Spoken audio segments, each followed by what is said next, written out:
single thing is made of the same source. It's made of energy. It comes from the zero-point field. From a spiritual perspective, everything comes from God. So call it the zero-point field, call it God.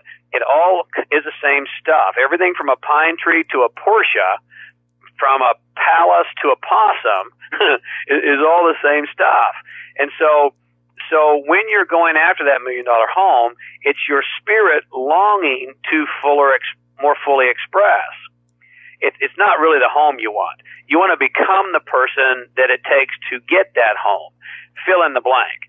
And so any quest taken to completion, and that's where someone really becomes a student, as we were talking about earlier, versus just a seeker, taken to completion, end up in a spiritual quest. I think that's really interesting. This is a subject you and I have talked about many times in our work at Conscious One and your work, is that you talked about movement from then to cognitive recognition of working on it to a spiritual quest, but it begins with movement. Isn't it amazing that everything begins with that call to action where you literally have to physically get yourself moving and kind of break away from some of the old stuff that was holding you around, whether it's actually in a health program or not. But I know a lot of great teaching tells us to get moving, take some action. Right. Well, if you look at the word motivation, 2/3 of the word motivation is motion. Mm-hmm. You look at the word emotion, 90% of the word emotion is motion. Mm-hmm. And so you're right on the money, Scott. You've got to, emotion is nothing more than energy and motion. You've got to move. And that's part of what I teach in a process called going 3 for 3. Mm-hmm. A lot of people watch The Secret or read The Secret, and they can't figure out why it's not working like they'd like it to, and they're not going 3 for 3. You maybe have heard me in the media, and I know we've talked about this before. Your thoughts, feelings, and actions all must be firing in alignment. That's going 3 for 3. Thoughts, feelings, actions all must be firing in alignment. And when you look at anyone who's creating what they don't deserve in life, then one of those components is missing, and 99 times out of 100, guess which one it is? It's the action piece. It's always the action. Yeah, it's not always, but 99 times out of 100 it is. It certainly is pretty close to 100% the action. They're not moving and getting going. Let me just ask you just a little bit more about it, because I know it's important to your work. Feelings, thoughts, and actions. You have to have all three. So when we're talking about harmonic wealth, you have to have a connection to your feelings. How do I feel about this? How does it feel to me? You also have to have some thoughts about it. It has to work. And you also have to take action. That's what you're talking about for going 3 for 3. Exactly. You've got to create a very clear, crystal clear and specific, measurable vision of what you choose to create in your life in these 5 areas. So here's what I recommend with regard to harmonic wealth. Again, financial, relational, mental, physical, spiritual. Sit down and you write very clearly and specifically what you choose to create in each of those areas. And that creates your intention. That's your intention for what you want in your life. That's the thoughts.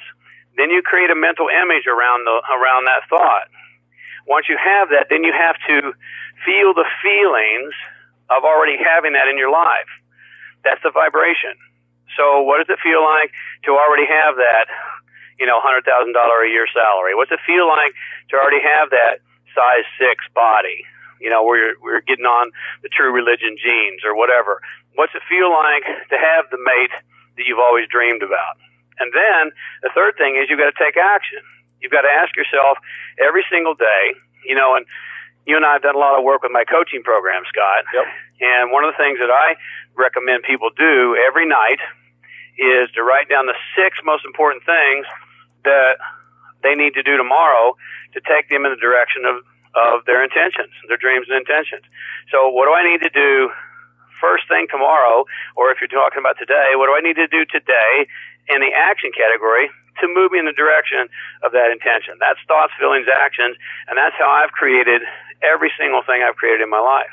So as your head hits the pillow at night, you've already jotted down the six most important things. They're going to help you get started on your quest in these 5 areas.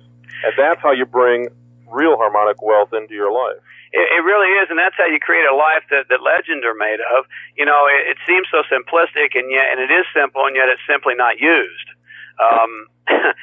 Most people get ready in the morning for about 2 hours. You know, I remember I used to watch people in the office when I was at AT&T, and a lot of my peers would come in and take at least an hour getting ready to get ready.